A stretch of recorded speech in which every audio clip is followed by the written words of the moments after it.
મિત્રો 3 in 1 થેપલા એટલે કે લચ્છા પરાઠા, ગુજરાતી થેપલા અને મહારાષ્ટ્રન ચટણી ત્રણેયનું કોમ્બિનેશન કરીને આજે થેપલા બનાવું છું. હેલો ફ્રેન્ડ્સ, સુપર મેજિક રસોઈમાં મિત્રો હું આપનું સ્વાગત કરું છું. આજે હું મલ્ટી ક્યુઝન થેપલાની રેસીપી, આપણે જે ગુજરાતી થેપલા છે ને એમાં મેં આપણે લચ્છા પરાઠા, પછી ગુજરાતી થેપલા અને મહારાષ્ટ્રીયન ચટણી સાથે કોમ્બિનેશન કરી થેપલા બનાવ્યા છે. તો એન્ડ સુધી જોડાયેલા રહેજો. ગમે તો લાઈક કરજો, શેર કરજો અને નવા મિત્રો સબસ્ક્રાઈબ કરવાનું તો બિલકુલ ના ભૂલતા. બાજુમાં રહેલ બેલ આઇકનને પણ પ્રેસ કરજો, જેથી કરીને લેટેસ્ટ વિડીયોની માહિતી મળતી રહે. અને હાઈપ બટનને પણ પ્રેસ કરજો એટલે અમુક પોઈન્ટ્સ મળતા રહે. તો હવે ઇન્ગ્રેડિયન્ટમાં મેં આપણે રોટલીનો લોટ લીધો છે, રૂટીન મસાલા છે, પછી લાલ મરચા સૂકા છે 4 થી 5 નંગ, 6 થી 7 કળી આપણે લસણ છે, ધાણા છે આખા અને તલ છે. તેલ લેશું, મીઠું લેશું. તો બનાવવાનું ચાલુ કરીએ. તો પહેલા તો આપણે મહારાષ્ટ્રીયન ચટણી લસણની બનાવશું. એમાં મેં આ સૂકા મરચા લીધા છે, એના ડંઠલ દૂર કરી અને એને આપણે રોસ્ટ કરવાના છે. 5 થી 6 મરચા આપણે લેશું અને હવે આપણે 1 ટેબલ સ્પૂન જેવા ધાણા લીધા છે અને આને આપણે રોસ્ટ કરવાના છે ગેસની મીડિયમ ફ્લેમ ઉપર. અને આ રીતે આપણે લસણ જે કળી લીધી છે ને 5 થી 7 એ પણ અંદર જ નાખી દેશું. આ રીતે આપણે સ્લો ટુ મીડિયમ ફ્લેમ ઉપર રોસ્ટ કરી લેવાના છે મરચાં અને ધાણા, એટલે એકદમ સરસ એની પેસ્ટ તૈયાર થાય. તો આ રીતે જો આપણે બધા મસાલો રોસ્ટ થઈ ગયો છે, હવે એને ઠંડો કરી લેશું. તો હવે એને જો આ મસાલો ઠંડો થઈ ગયા પછી એને મિક્સર જારમાં આપણે પીસી લેશું.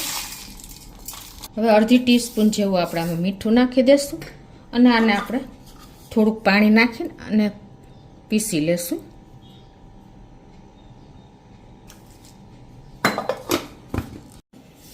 તો હવે જો આ રીતે આપણે સેજ સરખી પેસ્ટ બનાવવા માટે થોડુંક 1 ટેબલ સ્પૂન જેવું તેલ નાખી દેશું અને પાછું આપણે એને સરસ ફાઇન પેસ્ટ તૈયાર કરી લેશું. તો આ રીતે જો આપણે ફાઇન પેસ્ટ તૈયાર કરી લીધી છે. તમારે કદાચ પાણીની જરૂર પડે તો પાણી નાખી દેવાનું. આ રીતે આપણે મરચાંની ચટણી તૈયાર કરવાની છે, લસણ મરચાંની. તો એને આપણે એક બોલમાં લઈ લેશું. હવે આપણે થેપલા માટેનો લોટ બાંધી એ રીતે બાંધી લેશું. તો અત્યારે હું 2 કપ જેવો લોટ લઉં છું અને એમાં આપણે ટેસ્ટ એકોર્ડિંગ મીઠું નાખી દેશું અને 1 ટેબલ સ્પૂન જેવું તેલનું મોણ નાખી દઈશ. તમે ઘીનું નાખવું હોય તો ઘીનું પણ નાખી શકો છો.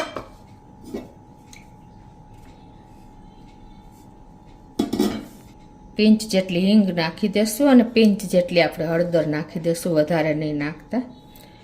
અને હવે આનો આપણે લોટ બાંધી લેશું. થેપલાનો જે રીતે આપણે બાંધીને એ રીતે જ બાંધવાનો છે. 2 ટેબલ સ્પૂન જેવું આપણે દહીં નાખી દેશું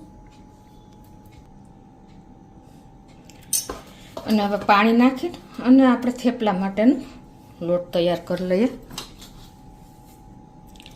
દહીંને હિસાબે છે ને આપણા થેપલામાં એકદમ વક આવે છે. અને જો આમાં તમારે 2 ચમચી આપણે બેસન પણ નાખી દેવાનું, એટલે એકદમ સરસ તમારા થેપલા લાંબો સમય સુધી સોફ્ટ રહેશે.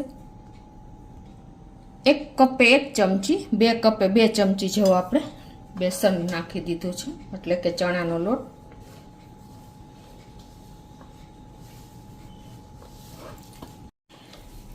તો આ રીતે આપણે નહીં બહુ સોફ્ટ કે નહીં બહુ કઠણ એવો લોટ બાંધવાનો છે. હવે તેલવાળો હાથ મારી અને એને આપણે એકદમ સરસ તૈયાર કરી લેશું લોટને. તો આ રીતે જો આપણે લોટને તૈયાર કરી લીધો છે. હવે ઢાંકીને આપણે એને 5 થી 7 મિનિટ રેસ્ટ આપી દેશું. તો 5 થી 7 મિનિટ થઈ ગઈ છે અને આપણો લોટ પણ એકદમ સરસ જો મુલાયમ થઈ ગયો છે. તો હવે એને આપણે થોડો કૂણવીને અને તૈયાર કરી લઈએ. તો હવે આપણે થેપલાની તૈયાર વણી લઈએ. તો 1-2 સાઈઝ આપણે લુવા કરી લેશું. આ રીતે તમારે જે સાઈઝના થેપલા કરવા હોય એ પ્રમાણે લુવા તૈયાર કરી લેવાના છે અને એને આપણે વણી લેશું.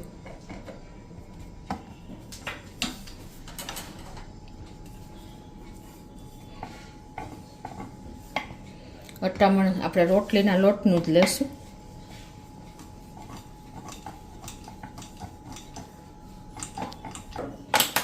હવે આ જ રીતે આપણે બીજું થેપલું પણ વણી લઈએ.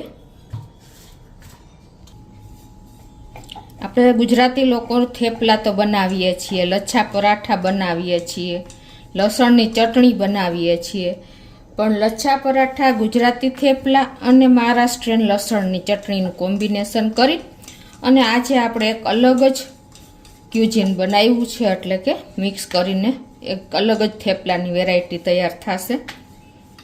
તો આ રીતે આપણે પહેલાં 2 થેપલા વણી અને પછી આપણે આમાં પેસ્ટ લગાવી લેશું લસણની, જે આપણે તૈયાર કરીને એ આ રીતે તમારે સ્પ્રેડ કરી દેવાની છે તમારા ટેસ્ટ એકોર્ડિંગ. બાળકો ખાતા હોય તો તમે આમાં કાશ્મીરી મરચું વધારે ઉપયોગ કરવાનો. અત્યારે મેં બંને મિક્સ કર્યું છે. આમાં તમારે કોઈ શાકની જરૂર નહીં પડે, દહીં સાથે કે એન્જોય કરી શકો ને એટલા ટેસ્ટી આ થેપલા તમારા તૈયાર થાય છે અને કોઈ ટાઈમ પણ નથી લાગતો. આપણે ગુજરાતી લોકોના ઘરમાં ચટણી પણ અવેલેબલ જ હોય છે. આ રીતે આપણે ચટણી સ્પ્રેડ કરી દીધી છે અને તમે બાળકોને આપવું હોય તો આમાં ચીઝ છે, પનીર છે, કાંઈ પણ એડ કરી શકો છો. ઉપર કસૂરી મેથી છે અને એની ઉપર આપણે આ બીજું થેપલું રાખી દેશું.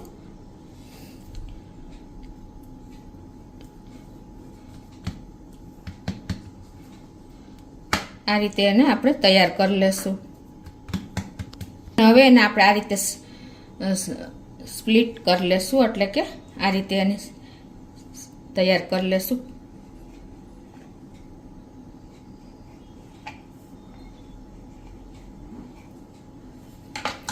પછી તમારે આ રીતે જો આપણે પટ્ટી તૈયાર કરી લીધી છે, હવે એને આપણે રોલ વારી લેવાનો છે. આ રીતે એકદમ ટાઈટ રોલ વારવાનો છે. જો આ રીતે બધી જ પટ્ટીને આપણે આ રીતે રોલ તૈયાર કરી લેશું.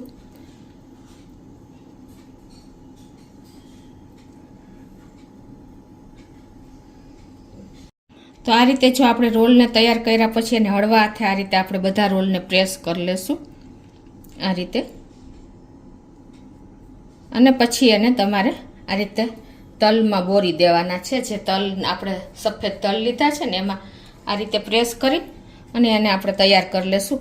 ડાયરેક્ટ તમે આ રીતે પણ 2 સાઈડથી બોરી અને તૈયાર કરી શકો છો. આ રીતે હળવા હાથેથી પ્રેસ કરી દેવાના છે.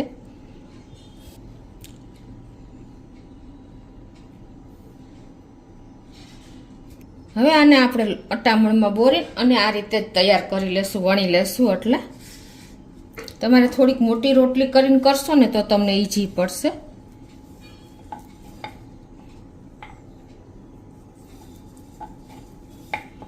તો આ રીતે જો આપણે લેયર જેવું થઈ જશે. હવે આ બાજુ મેં ગેસ ચાલુ કરીને અને મીડિયમ ફ્લેમ ઉપર આપણે લોટી પણ ગરમ કરવા મૂકી દીધી છે. તો આ રીતે આપણી લોટી પણ તપી ગઈ છે. તો આપણે કૂક કરી લઈએ થેપલાને. તો આ રીતે એક સાઈડથી જો કૂક થઈ જાય થોડુંક એવું એટલે આપણે ટર્ન કરી લઈએ અને ઉપરથી આપણે ઘી કે તેલ કે બટર તમે જેમાં તૈયાર કરતા હો એ રીતે આને સ્પ્રેડ કરી દેવાનું છે. અને ગેસની ફ્લેમ આપણે થેપલામાં હંમેશા મીડિયમ જ રાખવાની હોય છે.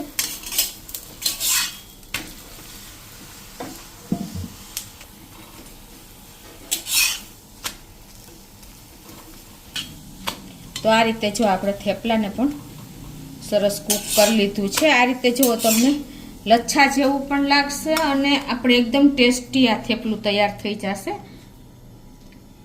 હવે આપણે બીજું થેપલું પણ કૂક કરી લઈએ. તો આ રીતે જો આપણે બધા થેપલા તૈયાર કરી લઈએ.